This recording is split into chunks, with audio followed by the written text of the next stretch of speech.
Hello दोस्तों, कैसे हो आप सब लोग। उम्मीद करता हूँ आप और आपका परिवार बेहतर और उम्दा होगा।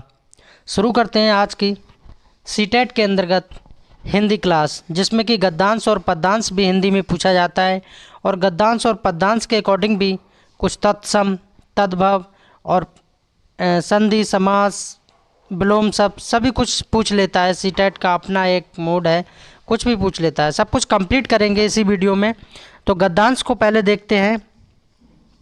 गद्यांश में क्या है, प्रश्न संख्या 1 से लेकर 9 तक, कितने से लेकर 1 से 9 तक हम गद्यांश को पढ़ेंगे और उसके अकॉर्डिंग क्वेश्चनों के जवाब देंगे। गद्यांश में क्या है, हम सांस द्वारा ऑक्सीजन ग्रहण करते हैं और कार्बन डाइऑक्साइड छोड़ते हैं। ऐसा ही अधिकतर जानवरों, चिड़ियों और रहने वाले जंतुओं, कीड़े मकोड़ों के द्वारा भी किया जाता है। दूसरी ओर सभी प्रकार की वनस्पतियां कार्बन डाइऑक्साइड ग्रहण करती हैं और ऑक्सीजन छोड़ती हैं। यदि हवा में लंबे समय तक ऑक्सीजन और कार्बन डाइऑक्साइड का अनुपात एक जैसा रहे, तब उसका अर्थ होगा कि पौधों और प्राणियों का जीवन एक दूसरे के अस्तित्व के मामले में समान स्तर पर आ जाएगा। लेकिन यदि कार्बन डाइऑक्साइड का अनुपात वातावरण में बढ़ा दे, तब प्रकृति के द्वारा लाखों सालों से बनाकर रखा गया संतुलन बदल जाएगा। बिल्कुल बात सही है, बदल ही जाएगा। वातावरण और वनस्पतियां कार्बन डाइऑक्साइड का लगातार विनिमय करती रहती हैं। वातावरण से वह वनस्पतियों में जाती है और वनस्पतियां सड़ने लगती हैं। तब उनमें से कार्बन डाइऑक्साइड निकलकर पुनः वातावरण में समा जाती है। वनस्पतियां इस प्रकार कार्बन डाइऑक्साइड बसंत और ग्रीष्म ऋतु में ग्रहण करती हैं और जब वे सर्दियों में नष्ट होने लगती हैं तब उसे छोड़ती हैं। इस प्रकार वातावरण में मौजूद कार्बन डाइऑक्साइड की मात्रा में मौसम दर मौसम फर्क होता है। ये गद्यांश था, जो कि 1 से 9 तक गद्यांश के अकॉर्डिंग हम क्वेश्चनों को देखेंगे। अब आप देख सकते हैं यहाँ से क्वेश्चन चालू होते हैं। पहला प्रश्न यहाँ पर दिया कि वातावरण का विग्रह और समास क्या होगा। किसके बारे में कहा जा रहा है, वातावरण का विग्रह और समास। एक तो समास को भी बताना है और उसका विग्रह करना है। तो बात का आवरण, बात का बना ऐसा आवरण, वातावरण रूपी बात या बात और आवरण, क्या ये वातावरण का विग्रह ये सही होगा इनमें से? तो ये वाला तो गलत होगा और ये वाला भी और ये वाला भी। बात का आवरण वातावरण का सही विग्रह है और तत्पुरुष समास की बात कर रहा है, ये बात बिल्कुल ठीक है। अब तत्पुरुष समास का भेद कौन सा है ये भी पता होना चाहिए। चिन्ह कौन सा आ गया, चिन्हों के माध्यम से हम हर चीज़ को पहचान लेते हैं। का, की, के, रा, री, रे, ये कौन सी विभक्ति है, षष्ठी विभक्ति है। और संबंध कारक की बात कर दी तो संबंध तत्पुरुष समास हो जाएगा। क्या हो जाएगा, संबंध तत्पुरुष समास हो जाएगा। 2 नंबर क्वेश्चन देखेंगे, श्वास और ऑक्सीजन शब्द कैसे हैं। किसकी बात की गई है, श्वास और ऑक्सीजन शब्द कैसे हैं। तद्भव देशज, देशज आगत, तत्सम आगत या तत्सम तद्भव। तो कैसे शब्द हैं ये तत्सम और आगत शब्द हैं, है ना। श्वास कैसा शब्द है, ये तत्सम है। और आगत कैसा है, ऑक्सीजन, ऑक्सीजन कैसा शब्द है, आगत शब्द है। तो C is the right answer. 3 number question देखेंगे, लंबे समय तक पद व्याकरण की दृष्टि से क्या होता है, सर्वनाम या विशेषण या क्रिया विशेषण या संज्ञा। तो लंबे समय तक पद व्याकरण की दृष्टि से क्या होता है, क्रिया विशेषण। C is the right answer.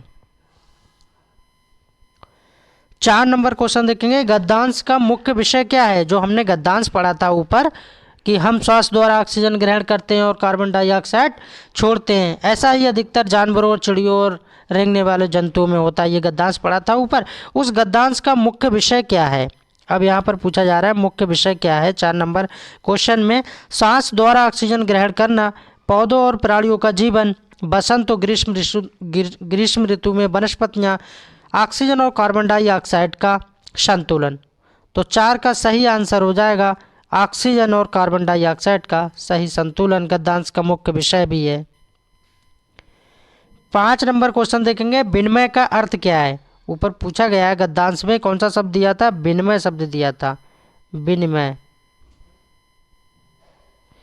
विनिमय का अर्थ क्या है, देना खरीदना,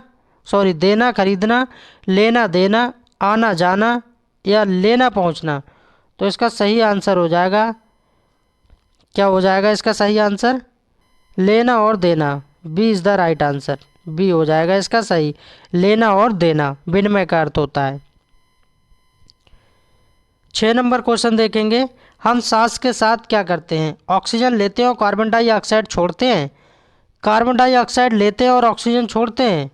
कार्बन डाइऑक्साइड लोगे और ऑक्सीजन छोड़ोगे तो ये तो गलत हो गया। कार्बन डाइऑक्साइड लेते हैं और छोड़ते हैं, ये भी बात गलत है। लास्ट देख लीजिए, ऑक्सीजन छोड़ते हैं और ग्रहण करते हैं। ऑक्सीजन ही लोगे और वही छोड़ोगे, ऐसा कैसे हो जाएगा? ऑक्सीजन लेते हैं और कार्बन डाइऑक्साइड छोड़ते हैं। A is the right answer. 7 number question देखेंगे, ऑक्सीजन ग्रहण करने में अधिकांश जीवधारियों का स्वभाव कैसा होता है?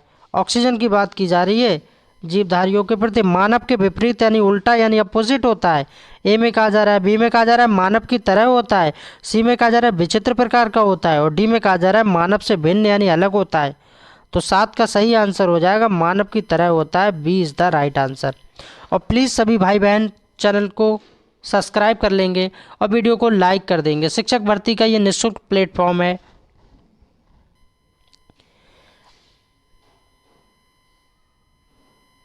8 नंबर क्वेश्चन देखेंगे, वनस्पतियां जब सड़ने लगती हैं तो वातावरण को डॉट डॉट मिलती है क्या? वनस्पतियां जब सड़ने लगती हैं तो वातावरण को क्या मिलता है जो वनस्पतियां सड़ जाती हैं? नाइट्रोजन, कार्बन डाइऑक्साइड, जैविक खाद या ऑक्सीजन? किसकी बात की गई है? तो CO2 की बात की गई है। CO2 मतलब कार्बन डाइऑक्साइड। तो B is the right answer हो जाएगा। यहाँ पर क्या हो जाएगा? कार्बन डाइऑक्साइड, यानी वनस्पतियाँ जब सड़ने लगती हैं तो वातावरण को कार्बन डाइऑक्साइड मिलती है। तो B is the right answer हो जाएगा इसका। 9 नंबर क्वेश्चन देखेंगे, पौधों और प्राणियों का जीवन एक दूसरे के अस्तित्व के समान आ जाएगा जब हवा में लंबे समय तक डॉट डॉट। ऐसा कहा जा रहा है कार्बन डाइऑक्साइड मिलना बंद हो जाए। बी में कहा जा रहा है कार्बन डाइऑक्साइड और ऑक्सीजन का अनुपात समान रहे। सी में कहा जा रहा है वनस्पतियाँ कार्बन डाइऑक्साइड का विनिमय करती रहें और डी में कहा जा रहा है सूर्य का प्रकाश मिलता रहे। तो 9 का सही आंसर हो जाएगा कार्बन डाइऑक्साइड और ऑक्सीजन का अनुपात समान रहे। अगर ये रेशियो, ये अनुपात अगर बदल गया तो मानव का जो जीवन है वो दुखमय हो जाएगा, क्योंकि आपको ऑक्सीजन का भी रेशियो, कार्बन डाइऑक्साइड का भी रेशियो बिगड़ जाएगा। तो B is the right answer. ये थे 1 से 9 तक गद्यांश के अकॉर्डिंग पूछे गए प्रश्न। 10 नंबर क्वेश्चन देखेंगे, अधि उपसर्ग से बना शब्द नहीं है। यहाँ पर पूछा जा रहा है कि अधि से किसकी बात हो रही है? अधि की। अधि उपसर्ग से बना शब्द नहीं है। 3 शब्द ऐसे हैं जो बने हैं अधि से और एक नहीं बना है, उस नहीं को पहचानना है। अध्यापक में अधि उपसर्ग लगा है, बिल्कुल ठीक बात है। अध्यादेश में अधि उपसर्ग लगा है, ये भी ठीक है। और अध्यात्म में अधि उपसर्ग लगा है, बिल्कुल ठीक है। अधीर में अधि उपसर्ग नहीं लगा है। अब आपके माइंड में एक क्वेश्चन आता होगा कि सर ने ये तो बता दिया, लेकिन उपसर्ग हम पहचानेंगे कैसे?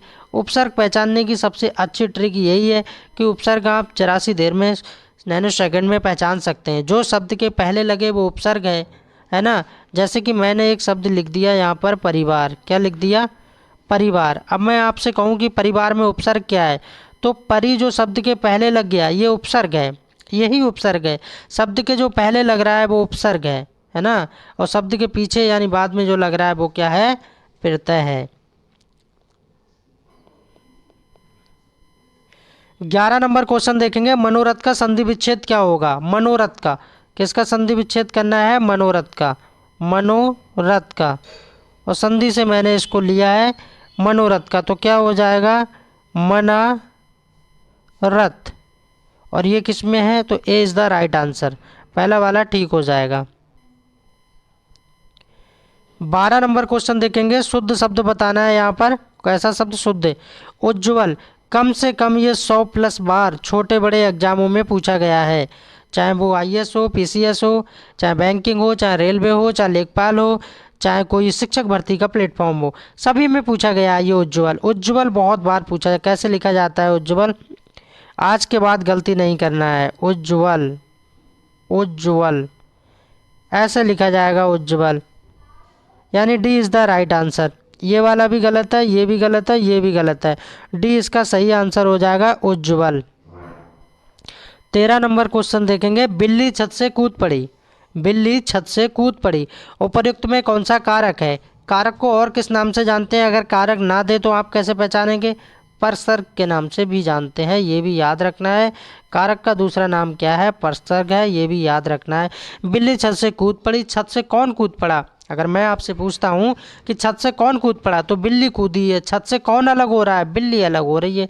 छत तो अपनी जगह ही है, तो बिल्ली अलग हो रही। अलगाव की स्थिति में कौन सा कारक होगा? अपादान कारक होगा, कभी भूलना नहीं है, जिंदगी में इसको याद रखना है। अपादान कारक जहाँ पे वहीं आएगा जहाँ पर अलगाव की बात कर दी जाए, जहाँ पर कोई चीज़ अलग हो रही, जैसे कि पेड़ से पत्ते गिरते हैं, तो पेड़ से कौन अलग हो रहा है? पत्ते अलग हो रहे हैं, तो क्या हो जाएगा? अपादान कारक हो जाएगा। बिल्ली छत से कूद पड़ी, अपादान कारक हो जाएगा। 14 नंबर क्वेश्चन देखेंगे। संस्कृत के वे शब्द जो हिंदी में बिना किसी परिवर्तन से प्रयुक्त होते हैं क्या कहलाते हैं? उनमें कोई परिवर्तन नहीं होता है, बिना किसी परिवर्तन के बात की जा रही है। संस्कृत के वे शब्द क्या कहलाते हैं? संस्कृत या तत्सम या तद्भव या देशज क्या कहलाते हैं? वो तत्सम कहलाते हैं। तो B is the right answer, B इसका सही आंसर हो जाएगा। और सभी भाई बहन प्लीज़ वीडियो को लाइक ज़रूर कर देंगे। आप लोग लाइक नहीं करते हैं, लाइक में बड़े कंजूसी करते हैं, लाइक ज़रूर किया करेंगे। और कमेंट के माध्यम से अपना सुझाव हमें ज़रूर दीजिए कि सर वीडियो अच्छी लग रही है या ख़राब लग रही है। आप अनसब्सक्राइब भी कर सकते हैं चैनल को, कोई फ़र्क नहीं पड़ता है। बस जब तक सीटेट का पेपर है पढ़ लीजिए, सब्सक्राइब कर लीजिए, उसके बाद अनसब्सक्राइब कर दीजिए, कोई फ़र्क नहीं पड़ता, आपका सिलेक्शन हो जाए, बस यही कामना करते हैं हम। 15 नंबर क्वेश्चन देखेंगे। स्त्री पुरुष में कौन सा समास है? मैंने समास से इसको लिया है यहाँ पर, क्योंकि समास से भी क्वेश्चन पूछा जाता है, पता होना चाहिए समास के बारे में। स्त्री और पुरुष अव्ययीभाव समास है या कर्मधारा है या द्वंद्व है या दिग्गु समास है? तो कौन सा समास है? यहाँ पर बात की जा रही है द्वंद्व समास। द्वंद्व समास की 3 पॉइंट है, अच्छे से पहचान लेना। एक तो स्त्री पुरुष यानी अपोजिट वर्ड की बात करेगा, है ना। स्त्री और पुरुष, देखिए दोनों अपोजिट है, स्त्री और पुरुष, बीच में योजक चिन्ह भी लगा है और चिन्ह का लोप भी हो रहा है। तो ये 2-3 बातों से आप द्वंद्व समास को पहचान सकते हैं अच्छे से।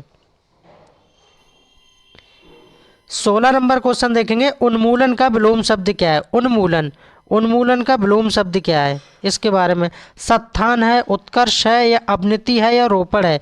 तो इसका सही आंसर हो जाएगा, क्या हो जाएगा? रोपड़ हो जाएगा, रोपड़। ये होता है उन्मूलन का विलोम शब्द। 17 नंबर क्वेश्चन देखेंगे। आगे कुआं पीछे खाई का क्या अर्थ है? आगे कुआं और पीछे खाई, चारों तरफ जल ही जल होना या दोनों ओर मुसीबत का होना या बीच में निकल भागना या रास्ते का बंद होना? तो दोनों ओर मुसीबत का होना, दोनों ओर प्रॉब्लम्स का होना। तो क्या हो जाएगा? सी इज़ द राइट आंसर। आगे कुआं है और पीछे खाई है, यानी दोनों ओर प्रॉब्लम्स खड़ी है, आगे भी और पीछे भी, दोनों ओर मुसीबत है। तो C is the right answer. 18 number question देखेंगे। उत्साह किस रस का स्थायी भाव है? उत्साह, उत्साह, उत्साह सबसे अच्छा स्थायी भाव है, आप आराम से पहचान सकते हैं। उत्साह किस रस का स्थायी भाव है? करुण रस का, वीर रस का, हर्ष रस का या श्रृंगार रस का? तो इसमें वीरता की बात की जाती है, तभी उत्साह आता है शरीर में, है ना। तो वीर रस हो जाएगा स्थायी भाव, B is the right answer.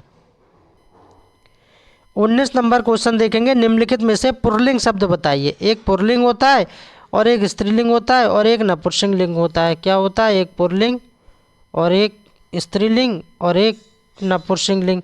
नपुंसकलिंग को इंग्लिश में थर्ड जेंडर बोलते हैं। पुल्लिंग में क्या होता है? पुरुषों की बात की जाती है, स्त्रीलिंग में स्त्रियों की बात की जाती है और नपुंसकलिंग में दोनों की बात की जाती है, थर्ड जेंडर के नाम से जिसको बोलते हैं।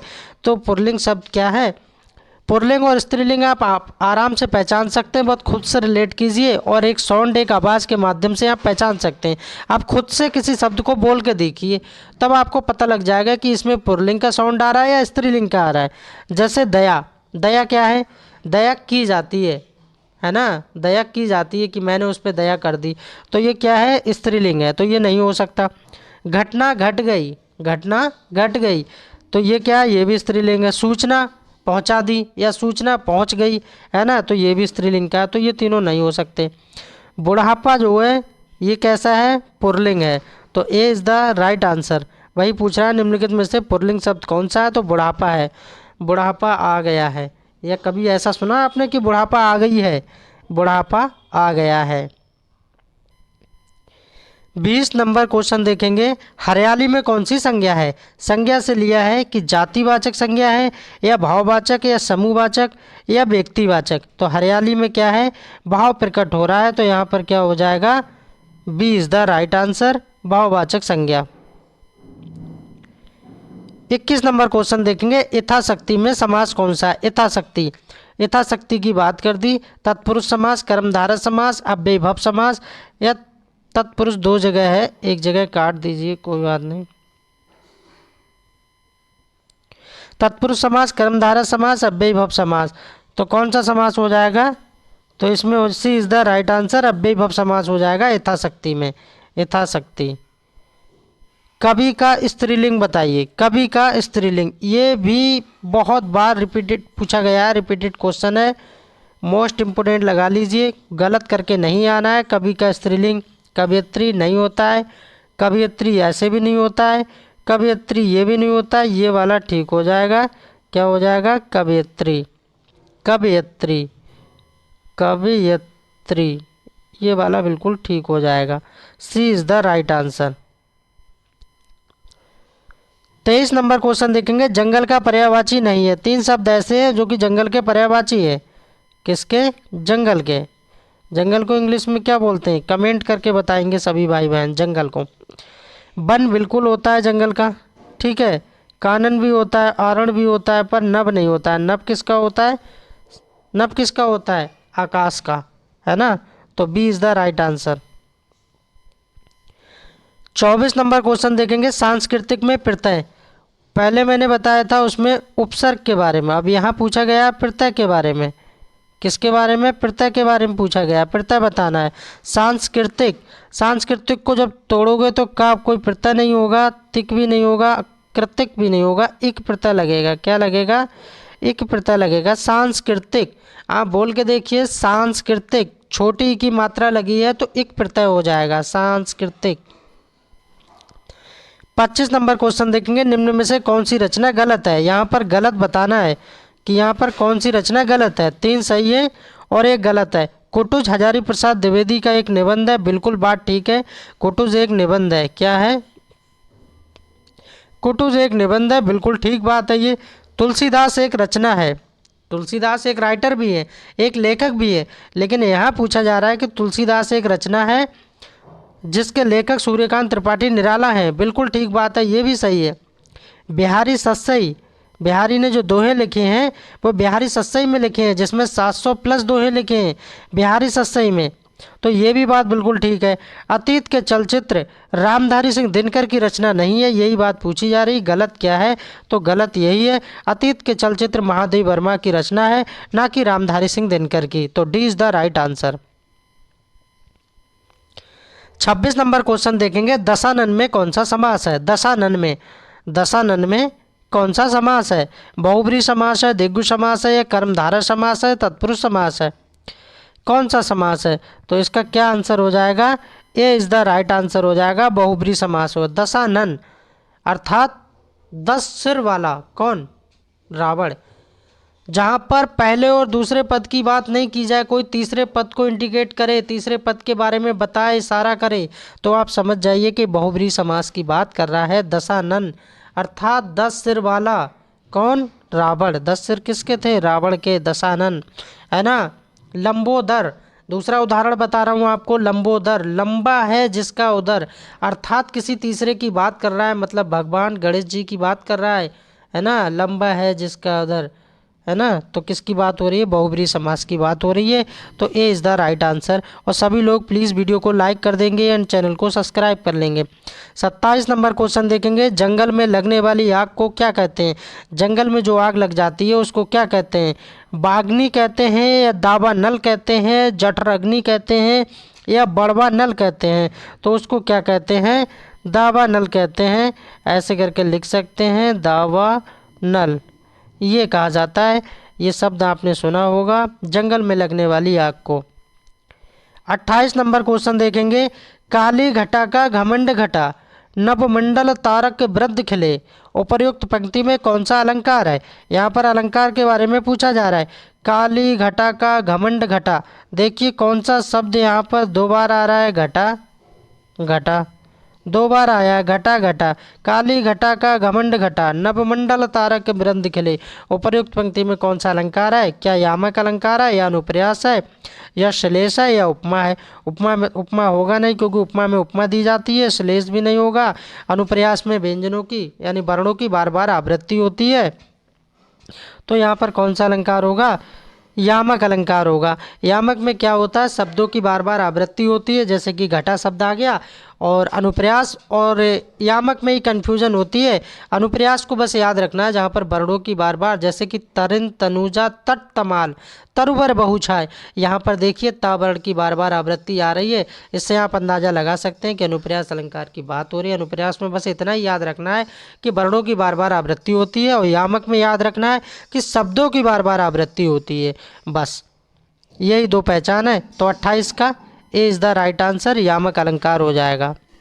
और इस वीडियो का सेकंड लास्ट क्वेश्चन है। 30 क्वेश्चन मैंने यहाँ पर लिए थे हिंदी टॉपिक से। निम्न में से कौन सा मात्रिक छंद है? यहाँ छंद से मैंने लिया है, कौन सा मात्रिक छंद है? दोहा, चौपाई, रोला या ये सभी? दोहा भी एक मात्रिक छंद है। मात्रिक का मतलब मात्राएं लगती हैं। चौपाई भी है, रोला भी है। तो D is the right answer. ये कैसे हैं? ये मात्रिक छंद है। और इस वीडियो का लास्ट क्वेश्चन देखेंगे। इनमें संख्यावाचक विशेषण कौन सा है? इनमें संख्यावाचक विशेषण कौन सा है? सात, काला, रावण, खट्टा।